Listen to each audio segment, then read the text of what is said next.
1984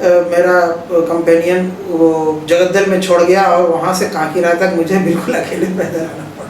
یہ 18 کلومیٹر ہاں بھی تو کم نہیں ہے. یہ ہے ایسا ہے کہ آپ نے تو بی ایس سی کیا, میں نے تعلیم جو ہے سائنس کی ہوئی اور اس میں کامیاب بھی رہے. اس کا ثبوت ایسے ملتا ہے کہ بلا مقابلہ ذاتی میں امتحانات میں جب آپ شریک ہوئے تو بلا تاخیر آپ کامیاب بھی ہوئے اور آپ اعلیٰ منصب سے بھی سرفراز کیے گئے, نو ڈاؤٹ. لیکن یہاں میں ایک سوال اس لیے پوچھ رہا ہوں, آج کے زمانے میں, آج کے عہد میں, آج کے عصر میں ملازمت ایک اہم مسئلہ ہے سب کے لیے, اور آپ نے سائنس کی تعلیم پائی تو اس میں مقصد یہی تھا کہ اس میں حصول ملازمت میں آسانی ہو جائے, اور ایسا ہی ہوا. آپ کامران ہیں, کامیاب ہیں.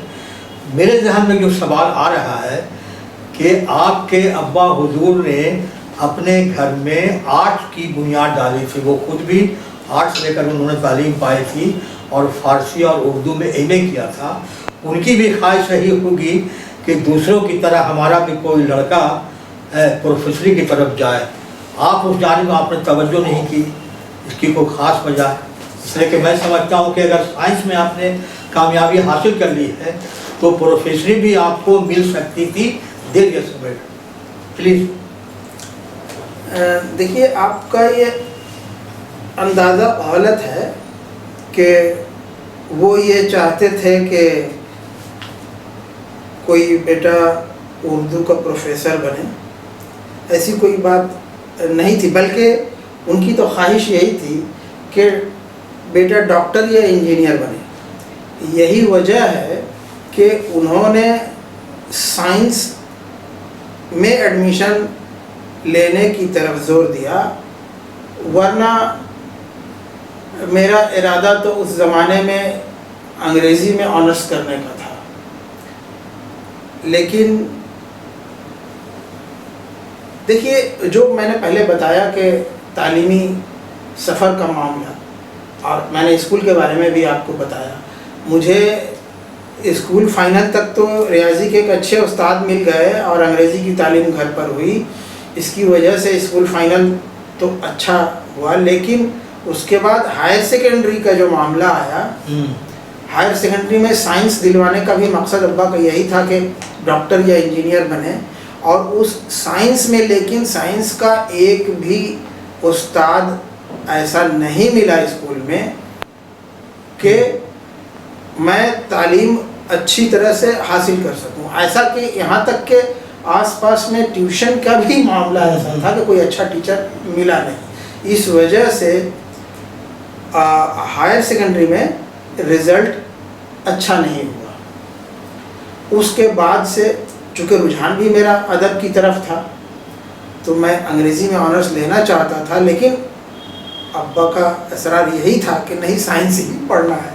اس وجہ سے سائنس میں اس کے معنی ایڈمیشن میں یہ سمجھ رہا تھا کہ چونکہ خواہش تو ہو گئی میرا بیٹا کوئی پروفیسر ہو جائے. بہرحال یہ بات صاف ہو گئی کہ میں نے ابا کی وجہ سے آپ کے ذہن میں یہ بات تھی کہ ادب کو پڑھو, آرٹ پڑھو, آرٹ. دیکھیے, وہ ابا شروع سے آئیڈیل رہے ہیں اور وہ ٹیچر رہے ہیں, تو اس لیے شروع سے ہی ٹیچر بننے کی ایک خواہش تھی اور ادب سے بھی شروع سے لگاؤ تھا. وہ جو ابا کی الماری تھی اس میں ادبی کتابیں اور ادبی میگزین بھرے ہوئے رہتے تھے, تو بچپن سے ان کو فرصت کے اوقات میں پڑھنے کی عادت تھی. میری بات جو ہے وہاں کے مل گئی کہ وہ پروفیسری اب ٹیچر کی بات جو آ گئی نا. بہرحال میں آپ کو اور گفتگو ضرور کر رہا ہوں. دیکھیے, آپ تو شاعری کر رہے ہیں, میرے خیال سے شاعری کی عمر آپ کی کم سے کم 25-30 برس ہو گئی ہوگی. 40 سال. تو انہیں کمال سے پہلے سے آپ شاعری کر رہے ہیں. ہاں, میں 40 سال باقاعدگی سے,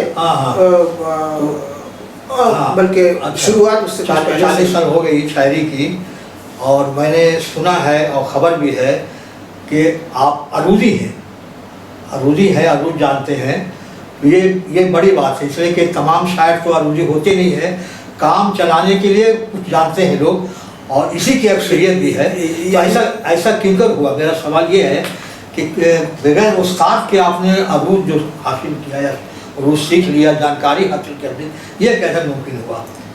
اس کی کہانی تو بڑی دلچسپ ہے اور لمبی بھی ہے، لیکن بہرحال آپ نے جو کہا کہ کام چلانے کے لیے، میں بھی مشورہ یہ دوں گا کہ کام چلانے کے لیے جتنا جانتے ہیں شاعر کو اتنا ہی جاننا چاہیے، اس سے زیادہ جاننے سے عروج ایک طرح سے ریاضی جیسا علم ہے، اور وہ آدمی ریاضی میں الجھ کے رہ جاتا ہے، پھر شاعری نہیں رہ جاتی، اس لیے کام چلانے بھر ہی رہنا بہتر ہے۔ لیکن وہ اپنی دلچسپی کی بات یہ ہے کہ جب میں الماری میں، کہا نا کہ ابا کی الماری میں ادبی کتابیں اور ادبی رسائل جب بھرے ہوئے تھے، تو فرصت کے اوقات میں بس پڑھنے، بچپن سے پڑھنے کی عادت بہت رہی، تو وہ نکال کے وہ کتابیں یا وہ رسائلیں پڑھتے تھے۔ ابا کے رسائل کتاب الماری میں وہ شبخون، شاعر، آہنگ، سہیل کتاب، شاخسار، اس طرح کے رسائل کے بہت سارے شمارے اس میں موجود تھے۔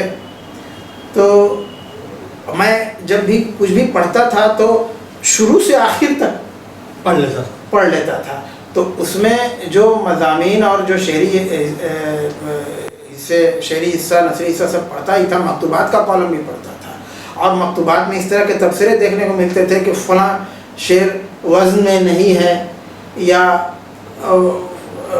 بحر میں نہیں ہے، تو مجھے تجسس پیدا ہوتا تھا کہ یہ وزن اور بحر ہے کیا، تو میں خود غور کرتا تھا اس پر، تمام پھر غزلوں کو بار بار پڑھ کے کہ اس میں کیا وزن ہو سکتا ہے، کیسا وزن ہو سکتا ہے، اور میں نے خود سے کچھ سمبل کے ذریعہ ان اوزان کو شناخت کر کے اپنی ایک چھوٹی سی نوٹ بک تھی اس میں درج کرتا جاتا تھا۔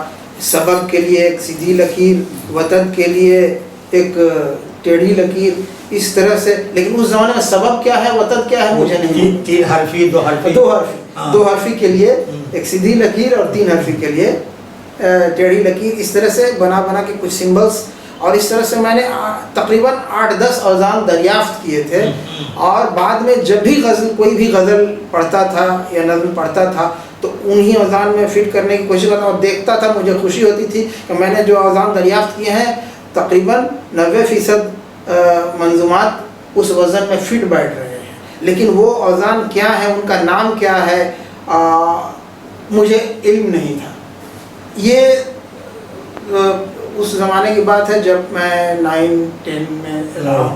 اچھا، وہ عروج کی جو کتابیں ہیں بازار میں، تو کسی نے کتاب کا نام نہیں بتایا کہ اس کتاب کا مطالعہ؟ کون بتایا؟ کس کو معلوم تھا میں شاعری کا؟ پوچھا بھی نہیں۔ اچھا میں تو خفیہ، یہ تو خفیہ پروجیکٹ، یہ تو خاص طور سے ابا کے ڈر سے، خوشی کی بات جو ہے کہیں خفا نہ ہو جائے، غصہ نہ ہو جائے، پڑھائی چھوڑ کر یہ شاعری کر رہا ہے۔ آپ نے دوہری مشق کی، مطالعہ کی مشق کی، اور دوسری طرف اس کو معلومات کرنے کی مشق کی، کیسے کر کے۔ اس زمانے میں کیا ہوا کہ اس زمانے میں ایک فارسی کی قواعد کی کتاب مل گئی، اس قواعد کی کتاب میں 3-4 صفحات عروج کے تھے، تب مجھے اندازہ ہوا کہ یہ جو اوزان میں نے جو اوزان دریافت کیے ہیں ان کا کوئی نہ کوئی نام ہے، اور اس وقت مجھے احساس ہوا کہ یہ عروج کا معاملہ ایسا ہے، اور اس 3-4 صفحات پڑھنے کے بعد اور خواہش جاگی،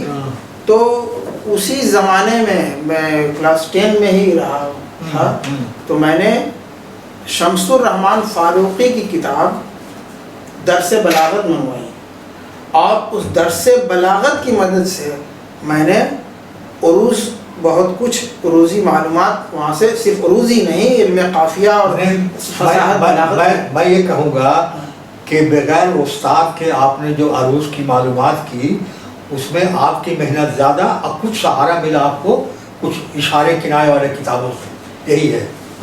دیکھیے کتابیں ہی تو اصل رہنما، کتابیں آپ کے ہاتھ میں بعد میں آئی، پہلی کوشش آپ کی رہی، یہ ہے پہلی کوشش آپ کی، سبب کتاب جو حرفی جو معاملہ ہوتا ہے۔ میں نے بھی اور اس کی کتاب ابتدا میں محبوب الشعراء نام کی کتاب، اس کو میں نے پڑھی ہے اس کو، لیکن یہ بہت کم برق۔ اور اس درس بلاغت میں دیکھیے آخر میں جو ہے کتابوں کی فہرست دی گئی ہے، کن کتابوں سے انہوں نے مدد، شمس الرحمن فاروقی نے حوالے دیے کتابوں کے، میں نے اس کے بعد کیا کیا کہ جب میں تقریباً گریجویشن میں تھا تو نیشنل لائبریری کا میں ممبر ہو گیا تھا، اور نیشنل لائبریری کے اردو سیکشن میں جا کے وہاں جن جن کتابوں کا حوالہ دیا گیا تھا اس میں سے زیادہ تر کتابیں مجھے نیشنل لائبریری میں مل گئیں، اور میں وہاں جا کے دن بھر بیٹھ کے وہ عروض کی کتابیں پڑھتا رہتا تھا۔ تو اس طرح سے عروض کا اس زمانے میں کافی مطالعہ کیا، لیکن جیسا کہ شمس الرحمان فاروقی نے بھی اپنی کتاب میں لکھا ہے کہ عروضیوں نے، پرانے عروضیوں نے بہت پیچیدگیاں پھیلائی ہیں، تو واقعی اتنی پیچیدگی دیکھ کر میں نے اسی وقت فیصلہ کیا کہ عروض کے چکر میں پڑھنے کے بجائے بس عروض کی شدھ بدھ رکھنا ہی کافی ہے، اور اس کے بعد توجہ شاعری کی طرف ہی رکھی اور عروض کی طرف توجہ نہیں رکھی۔ بہت ساری بات آپ نے بتائی، کچھ میں یہ جاننا چاہوں گا کہ شاعر ہو، ادیب ہو، جو بھی ہو، تو اس کے لیے مطالعہ جو ہے بہت ضروری ہے، اور آپ کے بارے میں خبر ہے کہ آپ اردو اور ادبی کتابوں کا مطالعہ بہت زیادہ کرتے ہیں، خاص شغف ہے آپ کو۔ تو اس حوالے سے میں جاننا چاہوں گا کہ اب تک آپ نے کس شاعر سے زیادہ اثر قبول کیا، یا کس شاعر یا ادیب سے زیادہ متاثر ہوئے؟ اس لیے جب اتنا کوئی شاعر یا ادیب جب مطالعے میں غرق رہتا ہو، مطالعے میں، تو یقینی بات ہے وہ کسی نہ کسی شاعر سے، ادیب سے، یا ناقاد سے، یا ناقد سے، جو بھی کہیے، اس سے متاثر ہو جاتا۔ آپ کا کیا معاملہ ہے؟ پہلی بات تو یہ ہے کہ میں آپ کے جملے کی ذرا سی تصحیح کرنا چاہتا ہوں۔ آپ نے کہا ہے کہ آپ مطالعہ کرتے ہیں، کہنا یہ چاہیے تھا کہ آپ مطالعہ کرتے تھے۔ میں نے جو بھی مطالعہ کیا ہے تعلیمی زمانے میں ہی کیا ہے، اور ملازمت ملنے کے بعد سے آج تک شاید ایک کتاب بھی پوری نہیں پڑھی ہو میں نے۔ ملازمت ملنے کے بعد سے مطالعے کی عادت ختم ہو گئی۔ جو بھی مطالعہ رہا وہ تعلیمی زمانے میں، اور اس کا اصل ماخذ رہا وہی ابا کی الماری، جس میں جو کتابیں تھیں علمی ادبی، زیادہ تر خشک موضوعات پر بھی جو کتابیں تھیں ان کو بھی میں نے پڑھا، اور اس سے جو تجسس پیدا ہوا، کچھ سوالات جو پیدا ہوئے، وہ بعد میں گریجویشن کے زمانے میں لائبریریوں میں بہت پرانے زمانے سے، یعنی کہ سمجھ لیجئے کہ کالج میں جانے کے شاید پہلے ہی، ہائر سیکنڈری کے زمانے سے ہی میں نیشنل لائبریری اور اردو اکیڈمی کی لائبریری کا ممبر رہا۔ اردو اکیڈمی کی لائبریری، جب اردو اکیڈمی کا آفس وہاں لیڈیز پارک کے قریب ہوا کرتا تھا، اور وہاں اردو اکیڈمی کی لائبریری ہوا کرتی تھی، تو میں وہیں جایا کرتا تھا۔ اور نیشنل لائبریری کی بھی بلڈنگ پرانی، اس وقت اینیکس بلڈنگ میں اردو کا سیکشن ہوا کرتا تھا، تو میں اسی زمانے سے لائبریری میں جا کے مطالعہ کرتا تھا، اور یہ مطالعے کی عادت برقرار رہی جب تک ملازمت نہیں ملی تھی، اور ملازمت ملنے کے بعد سے میرا مطالعے کی عادت بالکل ختم ہو گئی۔ سمجھ میں بات آ گئی۔ اور ہاں، جو آپ کا سوال کا دوسرا حصہ تھا کہ کس شاعر یا ادیب سے، تو اس سلسلے میں میں نے فیض احمد فیض کے مجموعے وغیرہ منگوائے، اور زیادہ مطالعہ میں نے انہی کا کیا۔ تو جن شعراء نے متاثر کیا اس میں سر فہرست فیض احمد فیض ہے۔ اس کے علاوہ یہ قتیل شفائی کی بھی کچھ مجموعے ابا کے کلیکشن میں تھے، تو قتیل شفائی کی شاعری بھی مجھے اچھی لگتی تھی، اور فیض کی، اور یہ دونوں بنیادی طور پر نظم کے شاعر تھے، فیض بھی اور قتیل شفائی بھی۔ ایک چھوٹا موٹا مجموعہ راہی معصوم رضا کا بھی تھا، وہ بھی اس میں نظمیں تھیں۔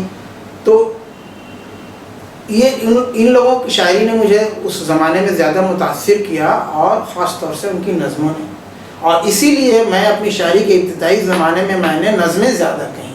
ادب برائے زندگی یہ نعرہ ہے انجمن ترقی پسند مصنفین، یا یوں کہہ لیجیے کہ انجمن ترقی پسند تحریک، یہ نعرہ ہے۔ اور ادب برائے ادب وہ پرانی بات ہے، روایتی مول و بلبل کی شاعری۔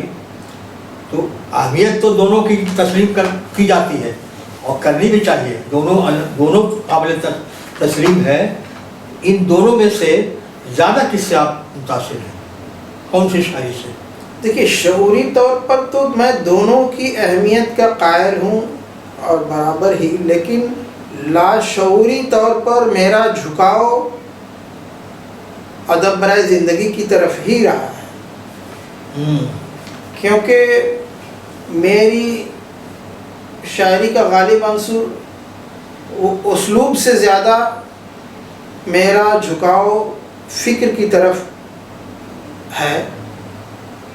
اس لیے اور ظاہر ہے کہ وہ زندگی سے ہی مستعار ہو سکتا ہے، تو اس لیے ادب برائے زندگی کی طرف لاشعوری طور پر اسے ہی جھکاؤ. ہر شاعر کسی نہ کسی شاعر سے کسی نہ کسی شاعر کے رنگ میں کہنا چاہتا ہے. آپ سنتے ہوں گے شعری مجلسوں میں، مشاعروں میں، ادبی جلسوں میں اور سیمینار وغیرہ میں کہ مجھے ان کا رنگ بہت پسند تھا، تو میں نے ان کے رنگ میں شاعری کرنے کی کوشش کی.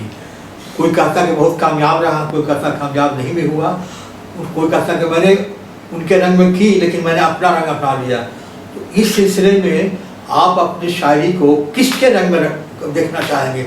آپ کی شاعری کے اب تک جو شاعری ہوئی ہے اس میں زیادہ رنگ کس کا غالب ہے، کون شاعر کا؟ اگر وہ یاد میں نے ہے جیسا کہ پہلے ہی کہا کہ میں اسلوب سے زیادہ فکر کو اہمیت دیتا ہوں، اس لیے میں ارادی طور پر میں کسی کے رنگ میں کہنے کی کوشش نہیں کرتا.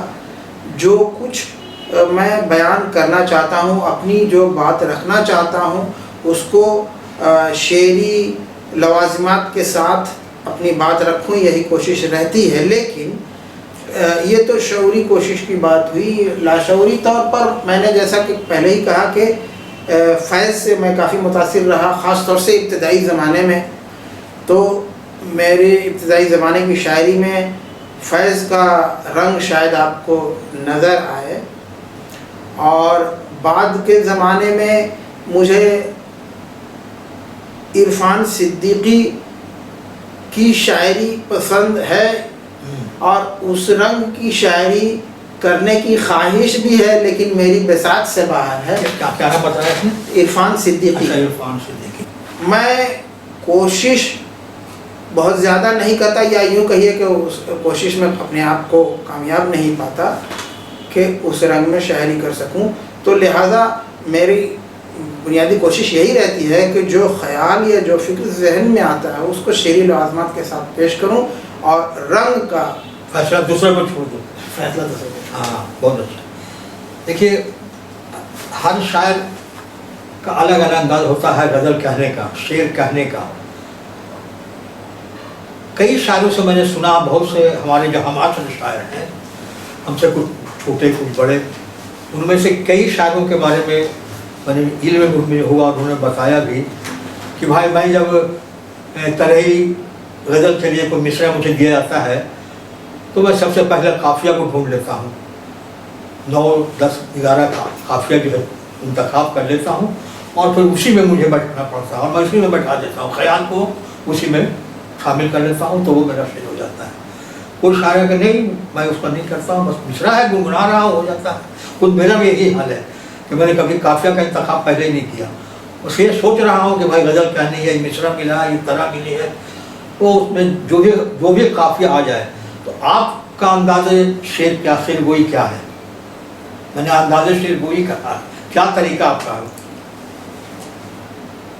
دیکھیے میں عموماً طرحی غزلیں بہت کم کہتا ہوں، اور جب کہتا ہوں تو طبیعت پر جبر کر کے کہتا ہوں.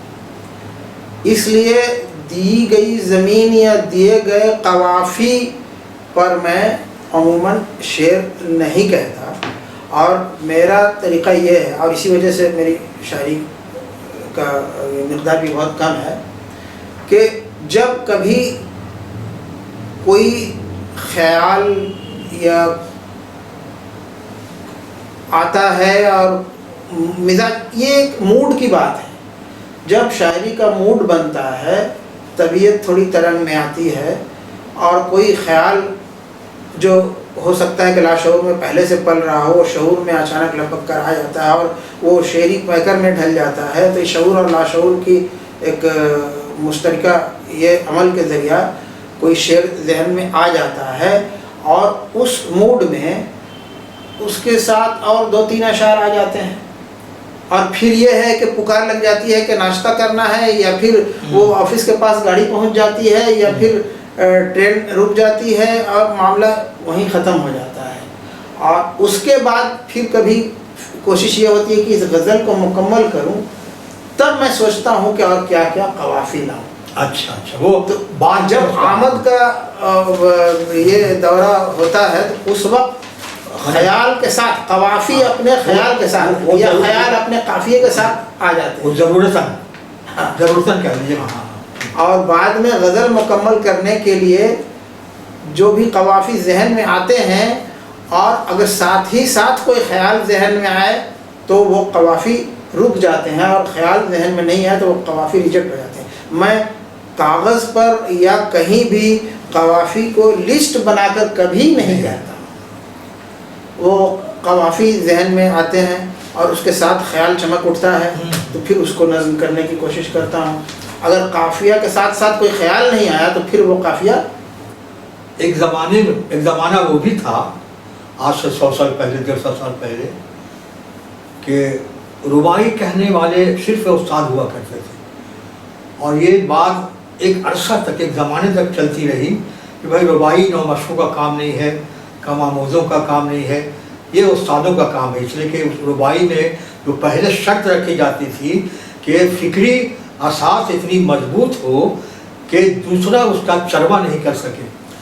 زمانہ بدلتا ہے، بہت زمانے تک رباعی نہیں کہی جا رہی تھی، کوئی کیا بھی رہتے استاد۔ آج کا زمانہ یہ ہے کہ آج اتنی آسانیاں پیدا ہو گئی ہیں رباعی کہنے میں کہ یہاں تو مسابقتی دوڑ چل رہی ہے کہ 500 رباعیاں اور 1000 رباعیاں اور 400 رباعیاں کہی جا رہی ہیں۔